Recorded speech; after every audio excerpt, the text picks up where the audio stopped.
I need to get this out because what's happening right now is absolutely insane and I'm watching my phone blow up while I type this. My dad, Kirk, has always been the kind of guy who measures a man's worth by what he builds with his hands. He worked at the Ford assembly plant for 30 years before his back gave out. And in his mind, that made him more of a man than anyone with a college degree could ever be. My brother Ricky followed right in his footsteps. Got hired at the same plant when he turned 19. And suddenly I became the family disappointment because I wanted to study fine arts at the state university. Kirk made it clear from day one that he thought I was wasting his money. Every semester he'd bring up how much my tuition cost, how Ricky was already making decent money with benefits while I was learning about color theory and Renaissance painters. My mom, Heather, would try to smooth things over, but she always sided with him in the end. Always found a way to mention how their roof needed fixing or how they could have used that money for something practical. I graduated last May, spent 4 years working my tail off, building a portfolio I was actually proud of. Had a few pieces in student exhibitions, even sold 2 paintings to a gallery in Detroit. I was applying to graduate programs and looking at teaching positions. It wasn't the career path Kirk wanted for me, but it was mine, and I was making it work. Then came the 4th of July barbecue. Kirk invited half the neighborhood, 30 people in our backyard, mostly his buddies from the plant and their families, people who'd known me since I was a kid. I showed up thinking it was just a normal family cookout. I should have known better when I saw how much beer he'd already gone through by the time I arrived at 2 o'clock in the afternoon. He waited until everyone was there.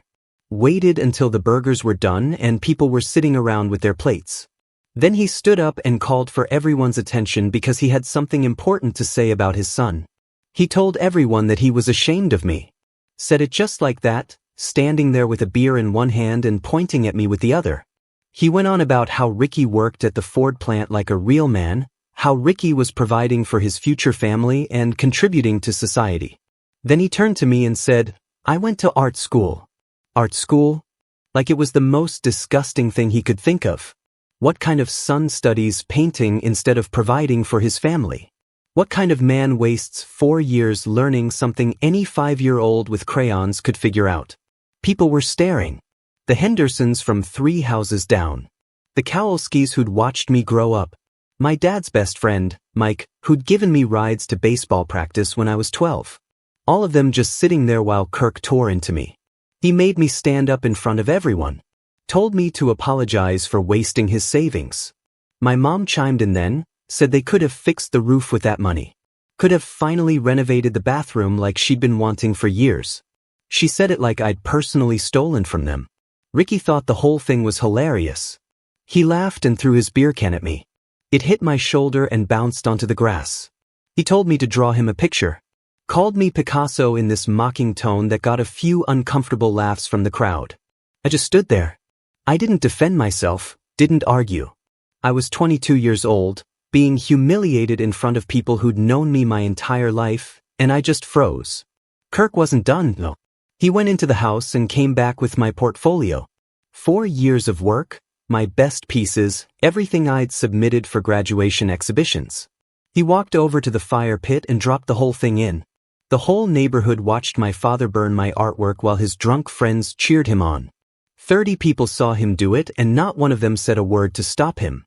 4 years of paintings, drawings, sketches, my senior thesis project, gallery quality pieces, all of it gone in maybe 10 minutes while Kirk stood there looking proud of himself. When the last of it turned to ash, I looked at him and said, "Thanks for the motivation." That's all I said. Then I walked to my car and drove away. I didn't go home that night. I had an apartment in Ann Arbor that I'd kept after graduation, working part-time at a coffee shop while I figured out my next move. I sat in that apartment for 3 days just thinking about what happened. Not crying, not feeling sorry for myself, just thinking. See, Kirk never understood that I'd been documenting everything for years. Every snide comment about my major. Every time he told someone at church that I was wasting my life. Every family gathering where he made sure everyone knew his younger son was a disappointment. I had it all written down, dates and details, because some part of me always knew it would matter eventually. I started making calls on day 4. Not to my parents, not to Ricky, to other people. My grandmother on Kirk's side lives in Florida now, but she's still in touch with everyone from the old neighborhood. She's also the one who helped pay for part of my tuition because she believed in me when my dad didn't. I called her first and told her everything, every detail. She was quiet for a long time after I finished. Then I called my Aunt Mia, Kirk's younger sister. She'd always been the artistic one in their family before Kirk shamed her out of it. She wanted to be a photographer, but gave it up because their father made her feel worthless about it. When I told her what Kirk did to my portfolio, she didn't say anything for almost a full minute. I called my Uncle Russell, my mom's brother, who'd tried to mediate family stuff before. Told him about the barbecue, about 30 neighbors watching Kirk burn 4 years of my work while Mom backed him up. I made 12 calls that first week. Family members who deserved to know what kind of people my parents really were. I didn't exaggerate anything. Didn't have to. I just told them the truth about what happened at that barbecue and let them draw their own conclusions. By week 2, my phone started getting weird texts from extended family I barely talked to. Cousins asking if I was okay. Second cousins I hadn't seen since I was 10, wanting to know my side of the story. Apparently, word was spreading through the family network faster than I'd expected. Week 3 was when I started hearing through mutual connections that Kirk and Heather were having problems with people. Their church friends were asking questions. Neighbors who'd been at the barbecue were apparently feeling uncomfortable about the whole thing now that it wasn't just a funny story about putting an ungrateful kid in his place.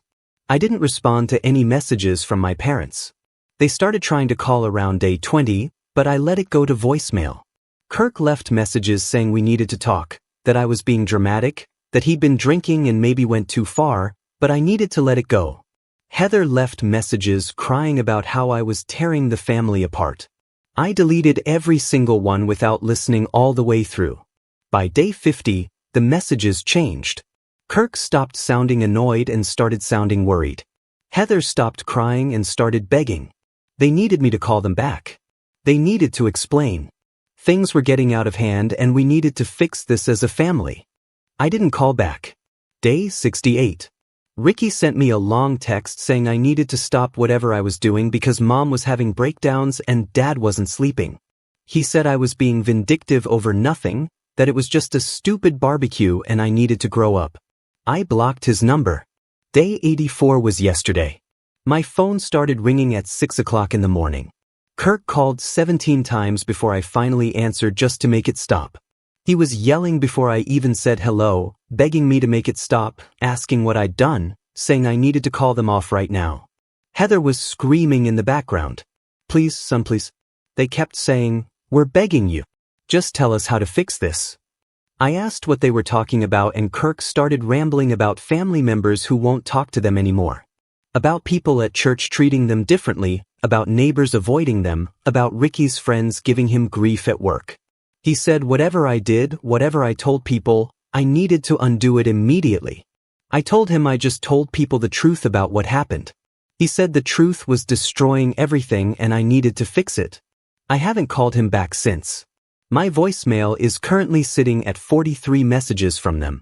Kirk, Heather, Ricky, even some of their friends whose numbers I don't recognize. All of them begging me to make it stop. I'm sitting here watching my phone light up every few minutes with another desperate call. And honestly, I'm just getting started. Update 1. Okay, so the response to my last post has been absolutely wild, and I need to address some things before I get into what's happened over the past week. Yes, I'm still getting calls. No, I'm not answering them. And to everyone asking what exactly I told the family that's causing this much chaos, I'm going to break it down because apparently I wasn't clear enough in my first post. I didn't lie about anything. I didn't embellish. I called my grandmother and told her exactly what happened at the barbecue. Word for word what Kirk said to me in front of 30 people. How he made me stand up and apologize. How Heather said they could have fixed the roof with my tuition money. How Ricky threw a beer can at me. How Kirk burned 4 years of my work while drunk people cheered. That's it. That's what I told her. My grandmother apparently called every single one of her children after we hung up. She's 83 and still sharp as anything. And when she gets upset, the whole family knows about it. She told my Aunt Mia, who told her 3 kids. She told Uncle Russell, who told his wife and their 2 daughters. She called Kirk's brother, who lives in Ohio, and tore into him for not raising Kirk better. The thing spreading through my family isn't gossip. It's just the truth finally catching up with people who thought they could humiliate someone in public and face 0 consequences. So, here's what's happened since my last post. Kirk showed up at my apartment on day 87. I was leaving for my shift at the coffee shop around 7 o'clock in the morning, and he was sitting in his truck in the parking lot. He got out when he saw me, and I immediately knew this was going to be ugly because he looked like he hadn't slept in days. He started talking before I even reached my car, telling me we needed to have a conversation, man to man, that this had gone far enough, that I was destroying the family over one bad night. He said he'd been drinking and made a mistake, but I was taking it way too far. I asked him which part was the mistake. Making me apologize in front of the neighbors, burning my portfolio, calling me a disappointment for 4 straight years. He said all of it fine. He was sorry for all of it, but I needed to stop turning the family against them. His own mother wasn't taking their calls anymore. Mia had uninvited them from her daughter's wedding in October. Russell told Heather she wasn't welcome at the family reunion in August. Kirk's brother sent him a message saying he was ashamed to be related to him. I told him that's what happens when people find out who you really are. He got angry then, said I was being a vindictive little punk who couldn't take a joke. That the barbecue was supposed to toughen me up, make me understand what real life was like. That he'd spent his whole life working with his hands while I wasted time on finger paintings, and now I was crying to the family because he'd hurt my feelings. I asked if that's really what he thought happened, that I was upset because he hurt my feelings. He said, yeah, that's exactly what happened. I was being oversensitive like I'd always been, and now I was making everyone suffer because I couldn't handle some tough love. I got in my car and drove to work. He followed me the whole way there, stayed in the parking lot for 20 minutes after I went inside. My manager asked if I was okay, and I told her it was just family drama. She said if he came inside, she'd call the cops. He eventually left. That was a Thursday. By Saturday, Heather had somehow gotten my work schedule and showed up during my lunch break. She came in crying, sat down at a table in the corner, and just cried until I came over and asked what she wanted. She said she wanted her son back. She said I was breaking her heart, that she couldn't sleep, that people at church were asking her questions about the barbecue, and she didn't know what to tell them. I asked what there was to tell beyond exactly what happened. She said people were getting the wrong impression. They thought Kirk and her were terrible parents when really they'd just been trying to give me a reality check. She said they'd sacrificed so much to send me to college and I'd chosen a degree that wouldn't lead anywhere and they'd just been frustrated.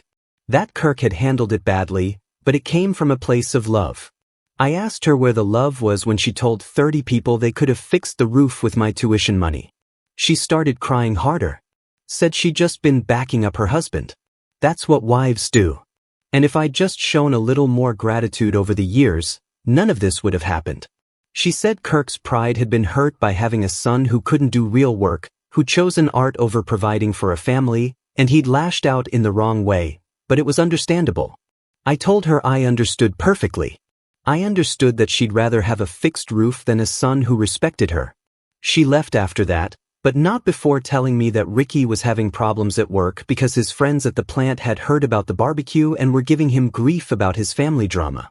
She said it like that was somehow my fault. Here's the thing that's becoming really clear as this plays out. Kirk genuinely believes he was in the right.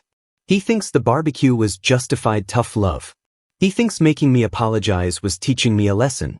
He thinks burning my portfolio was showing me that art doesn't matter compared to real work. And Heather backs him completely because in her mind, a wife supports her husband no matter what, even if that means watching him humiliate their son in front of half the neighborhood. The calls haven't stopped. I'm getting voicemails from people I haven't talked to in years. Kirk's friends from the plant telling me I need to forgive my father. Neighbors who were at the barbecue suddenly developing opinions about family loyalty.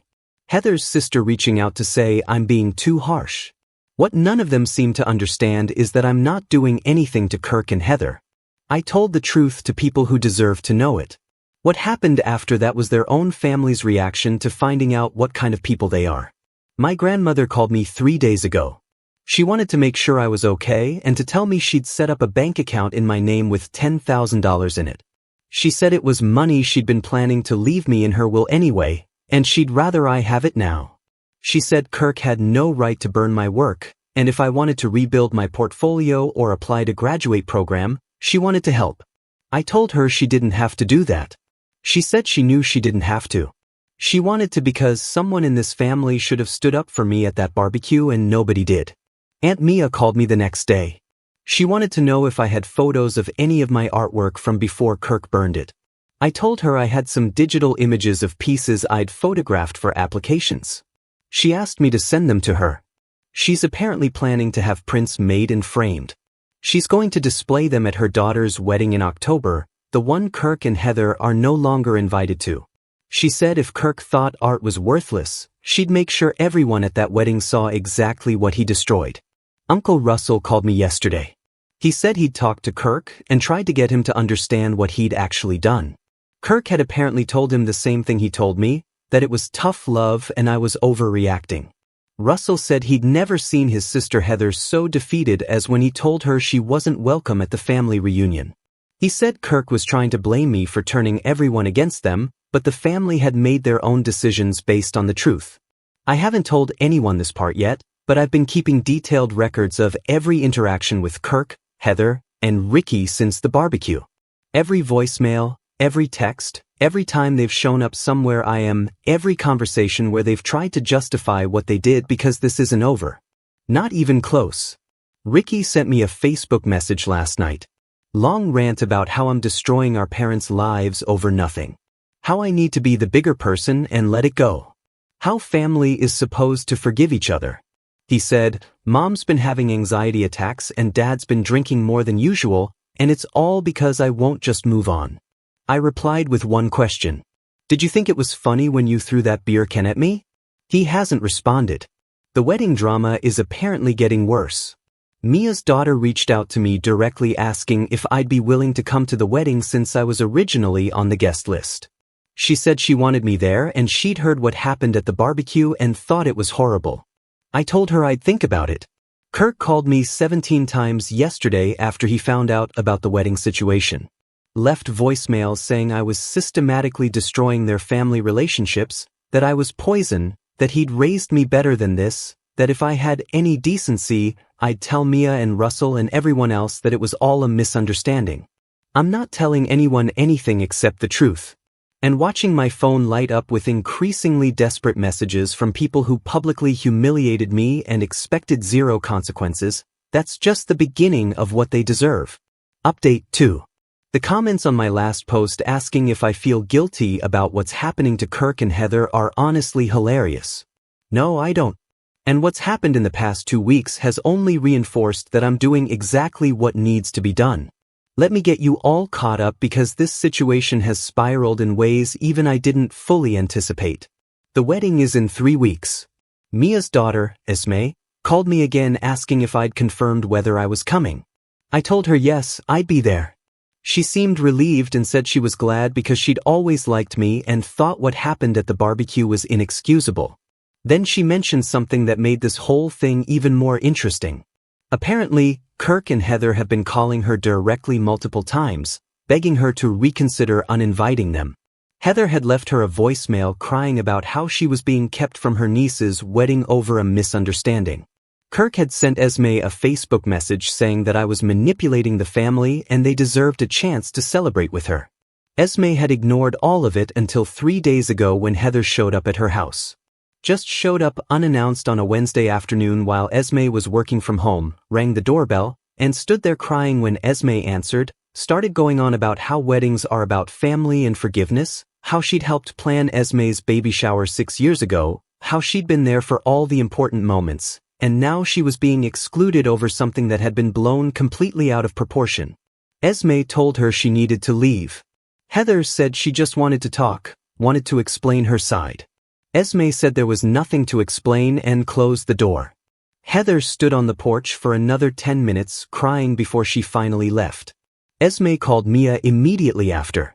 Mia called me an hour later absolutely furious. She said Kirk and Heather were now harassing her daughter. And if they kept it up, She was going to make sure the entire extended family knew about it. I told her they already knew most of it. She said not all of it, not the details. And maybe it was time everyone heard exactly what kind of people they were dealing with. That conversation happened on a Thursday. By Saturday, my phone was blowing up because apparently Mia had made good on that promise. She'd sent a group message to the entire family. And I mean the entire family. All of Kirk's siblings and their kids. All of Heather's siblings and their kids. Cousins I'd met maybe twice in my life. The family group chat that usually just shared recipes and birthday reminders suddenly had a detailed account of what happened at the 4th of July barbecue. Mia didn't hold back. She described exactly what Kirk had said to me, exactly how Heather had backed him up, the beer can Ricky threw, the portfolio burning, 30 neighbors watching it happen, and then she added the part about them harassing Esme to try to force their way into the wedding. My phone started getting messages within an hour, cousins asking if it was all true. Kirk's brother demanding to know why Kirk would do something like that. Heather's younger sister sending me a long message about how she'd always thought Heather enabled Kirk's worst behaviors, but this was beyond anything she'd imagined. The family group chat apparently exploded. Kirk tried to defend himself, said Mia was exaggerating, that it had been a misunderstanding that got out of hand. Heather jumped in saying they were being persecuted for trying to give their son a reality check. Kirk's brother told him reality checks don't involve public humiliation and property destruction. Heather's sister said enabling your husband's cruelty doesn't make you a good wife, it makes you complicit. Other family members started piling on. The conversation went on for hours. Kirk and Heather eventually left the group chat, but the damage was done. I got a call from Kirk's best friend, Mike, 2 days after all this went down. Mike, who'd been at the barbecue, Mike, who'd watched the whole thing happen and hadn't said a word. He told me Kirk was a mess. Said he'd never seen him like this. That Kirk kept saying the family was turning on him over nothing. That I'd poisoned everyone against him. That 30 years of being a good father and husband were being erased because of one mistake. I asked Mike why he called me instead of talking to Kirk about it. Mike got quiet. Then he said he'd been thinking about the barbecue a lot lately. He'd been there. He'd watched Kirk burn my portfolio and he'd thought it was harsh, but figured it was between father and son and not his business. But now that he knew how the family was reacting, knew that people who actually knew Kirk were cutting him off, he was starting to wonder if maybe it had been worse than he'd realized in the moment. I asked him if he'd thought it was okay at the time. He admitted he had. Said most of the guys there had thought Kirk was being tough on me, but that sometimes fathers needed to be tough, that we'd all had fathers who'd been hard on us and we'd turned out fine. But then his own daughter had heard about it somehow and asked him if he'd really watched someone's artwork get burned and done nothing. She was 16. She'd asked him how he could just stand there. He didn't have an answer for her.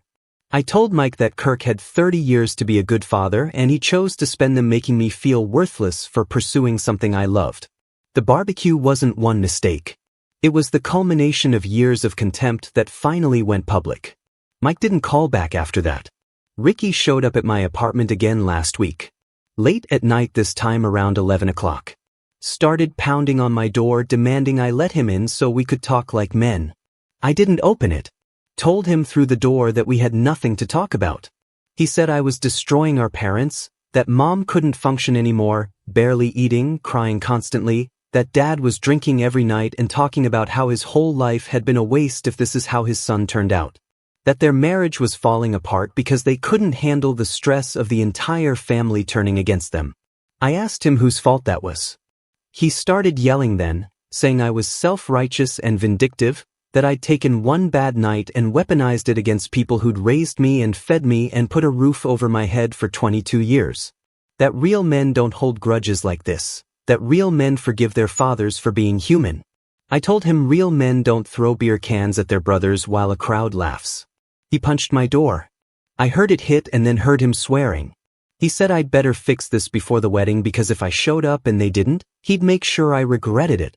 Then he left. I called the apartment office the next morning and reported it. They pulled security footage showing Ricky at my door after 11 p.m. on a weeknight, pounding and yelling. They sent him a warning letter saying if he showed up on the property again, they'd call the police. The church situation has gotten complicated too. Kirk and Heather have been going to the same church for 15 years. Lots of their friends from the plant go there. Lots of the neighbors who were at the barbecue go there. Apparently, people have been asking questions. Someone must have said something about the family drama because suddenly everyone knows about the barbecue incident, and unlike the neighbors who were there and stayed quiet, the people who weren't there seemed to have opinions. Heather called me crying 3 days ago begging me to come to church with them this Sunday. Said if people saw us together, saw that we were working things out as a family, it would help calm everything down, that people were treating them differently and she couldn't stand it anymore. I asked her what she told people when they asked about it. She said she told them the truth, that they'd been trying to motivate me and it had gone wrong. That I'd misunderstood their intentions and now there was family conflict, but they were trying to fix it. I asked if she mentioned burning my portfolio. She went quiet, then said, that wasn't the point. The point was that families have conflicts and we needed to show people we were handling it maturely. I told her I was handling it exactly as maturely as it deserved. She started sobbing. Said I was cruel, that she'd never thought her son could be this cruel, that Kirk had made a mistake, but I was deliberately destroying their lives and enjoying it. I told her she was right about one thing. I was deliberate about every single action I'd taken since the barbecue. Then I hung up. My grandmother called me yesterday. She wanted to know if Kirk and Heather had tried to contact me through the church angle. I asked how she knew about that. She said Heather had called her, begging her to convince me to go to church with them to help repair their reputation in the community. My grandmother had told Heather that reputation is earned and theirs had been earned through their own actions. She also told me something I hadn't known before. Kirk's father had apparently been exactly like him. Hard man who'd worked construction his whole life and looked down on anyone who didn't work with their hands, had made Kirk feel worthless when Kirk had briefly considered going to community college in his early 20s. Had convinced him that real men build things, that education was for people too weak for real work. Kirk had become exactly what his father had molded him into. And then he tried to do the same thing to me. My grandmother said she'd watched Kirk repeat his father's mistakes for years and had hoped he'd be different with his own kids. When she'd offered to help with my tuition, it had been partly because she wanted at least one person in that family line to break the cycle. She said she was proud of me for not letting Kirk break me the way his father had broken him. The wedding is in 3 weeks. I'm going. Kirk and Heather are not. Ricky sent me another message yesterday saying I was going to tear this family apart permanently if I went to that wedding while our parents sat at home humiliated. I told him the family had already made their choice about who they wanted there. He hasn't responded, but I'm expecting him to show up at my apartment again soon or maybe at the wedding itself. I honestly don't know what he's going to do at this point. What I do know is that Kirk and Heather are watching their entire social structure collapse around them, and they still think the problem is me telling the truth rather than them creating the truth I told. And I'm not done yet. Final update. The wedding was yesterday. I'm writing this at 2 in the morning because I can't sleep. And honestly, I need to get this all out while it's still fresh. First, to everyone who said Kirk and Heather would definitely show up and cause a scene. You were half right. They tried. And what happened was so much better than I could have planned. The week leading up to the wedding was absolute chaos. Kirk called me 37 times. I counted. Heather left voicemails begging me not to go, saying my presence there while they stayed home would humiliate them in front of the entire family. Ricky sent me messages saying I was choosing sides and making this worse than it needed to be. I ignored all of it. 3 days before the wedding, Heather showed up at the coffee shop again. Different approach this time. No tears. She sat down and told me she wanted to have an adult conversation about what was happening to our family. I asked what family she was talking about. She said we were still family even if things were difficult right now. That Kirk had been wrong to handle things the way he did at the barbecue, but I was being wrong now by letting it destroy everything. That adults forgive each other and move forward. I asked her if she'd forgiven Kirk for burning 4 years of my work.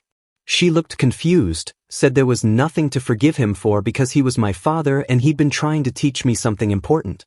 That maybe his methods were harsh, but his intentions were good and I needed to understand the difference.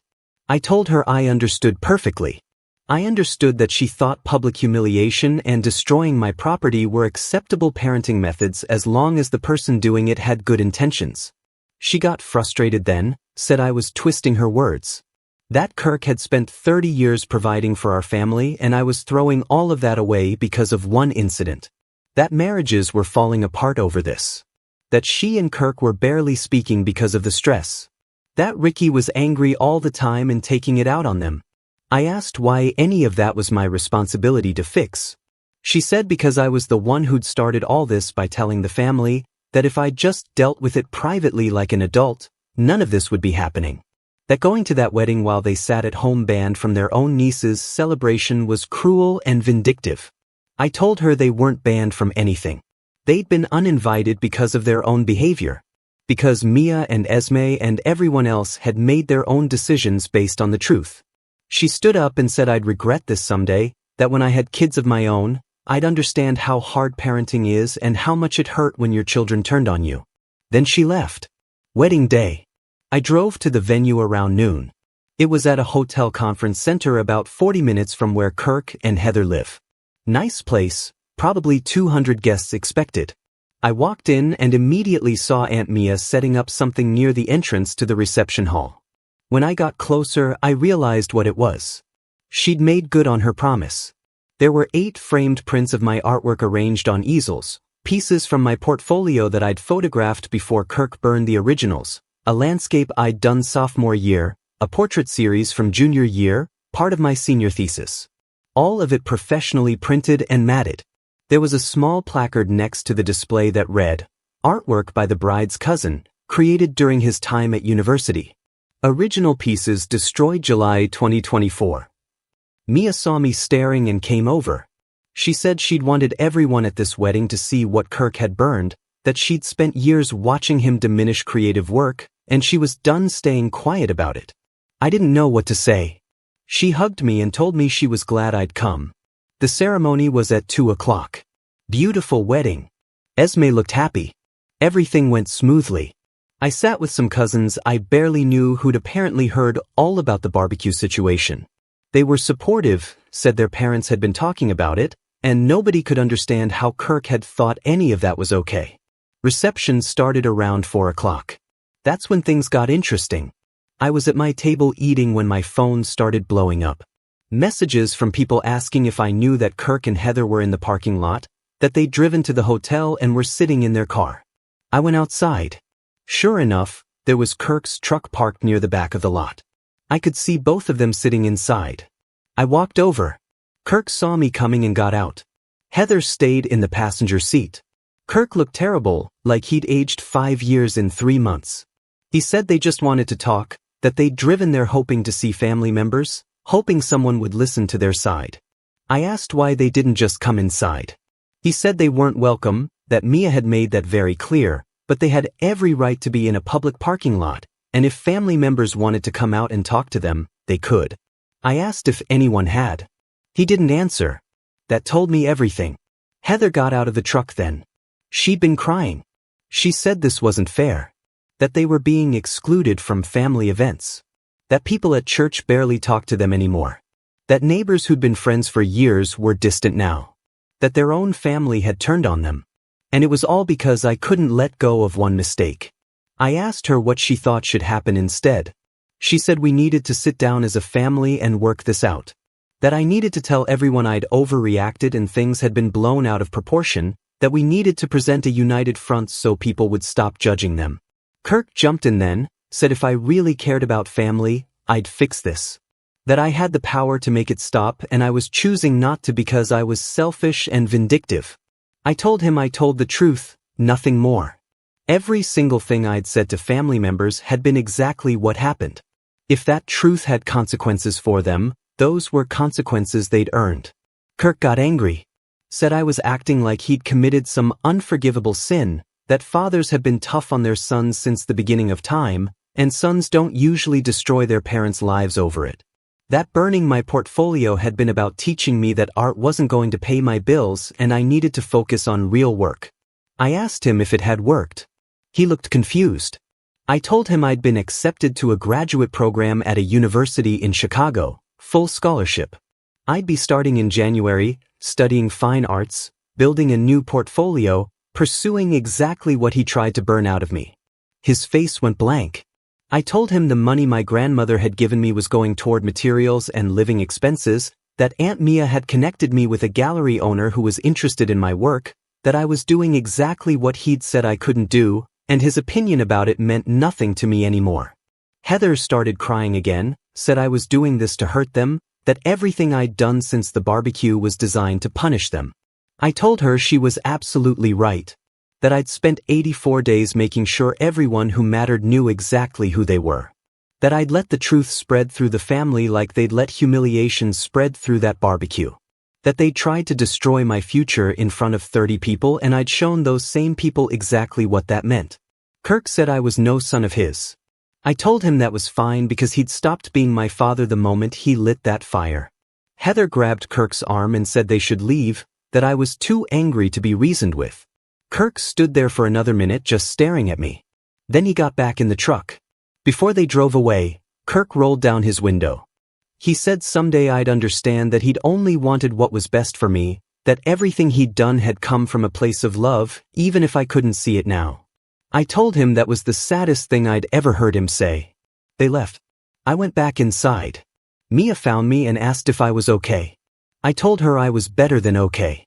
She said several family members had apparently gone out to the parking lot to see Kirk and Heather.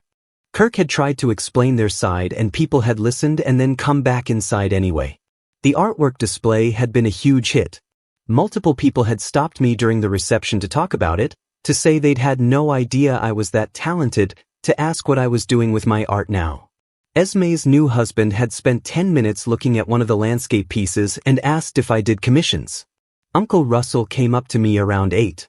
He said he'd talked to Kirk in the parking lot, that Kirk had tried to convince him this was all a big misunderstanding that I'd manipulated into a family crisis. Russell had asked Kirk point blank if he'd really burn my portfolio. Kirk had said yes, but that it had been for my own good. Russell said he'd told Kirk that destroying someone's work is never for their own good and then walked away. The wedding ended around 10 o'clock. I helped Mia pack up the artwork prints. She said I should keep them, that she'd had them made for the wedding, but they were mine and I should have them for my new apartment in Chicago. I loaded them into my car and sat there for a minute just looking at them. 4 years of work that Kirk thought he'd destroyed. And here it was, displayed at a family wedding he'd been excluded from, seen by everyone who mattered. My phone buzzed. Message from Ricky. Long rant about how I'd humiliated our parents by showing up to a wedding they weren't allowed at, how I'd made them drive all the way there just to sit in a parking lot like criminals. How I was tearing the family apart and seemed to be enjoying it. I didn't respond. I got a message from my grandmother this morning. She'd heard about the parking lot situation from Russell. She said Kirk had called her last night after they got home, desperate, crying, begging her to help fix things with the family. She'd told him that the family had made their own choices and she'd made hers and there was nothing to fix. She said Kirk had asked her how she could choose me over her own son. She'd told him she wasn't choosing me over him. The family was choosing truth over comfortable lies. And if he couldn't understand the difference, then he'd learned nothing from any of this. Kirk's brother sent me a message a few hours ago. He said Kirk had been calling family members all morning trying to do damage control, saying I'd ambushed them in the parking lot, that I'd been cruel to Heather, that they just wanted to see family and I'd turned it into a confrontation. Nobody was buying it. The church situation has apparently reached a breaking point, too. Multiple people had asked Kirk and Heather not to sit near them last Sunday. The pastor had pulled them aside and suggested they might benefit from some time away from services while they worked through their family issues. They'd left halfway through and haven't been back. I'm moving to Chicago in 2 months. New city, new program, new start. Kirk and Heather will still be in the same house with the same broken reputation and the same inability to understand what they did wrong. Ricky will probably still be at the plant telling anyone who will listen that his brother is a vindictive jerk who destroyed their parents over nothing. The family will still know the truth and I'll still have my art. Kirk tried to burn my future that day at the barbecue. Tried to reduce 4 years of work to ash in front of people who'd known me my whole life. He thought destroying my portfolio would destroy my dream. But all he really did was show everyone exactly who he was. And I made sure they never forgot it. Someone in the comments on my first post asked what I wanted out of all this. What the endgame was. The endgame was this. Kirk and Heather humiliated me publicly, so I let everyone see them for who they really are. They destroyed something I'd built. So I let them watch their reputation crumble. They wanted me to apologize for wasting their money on art school. Instead, I'm taking that art to graduate school with a full scholarship. Thanks for the motivation, Dad. Welcome to Hidden Lies, where we uncover the stories that people try to keep buried. If you enjoyed this, make sure to like, subscribe, and hit that notification bell so you never miss an update.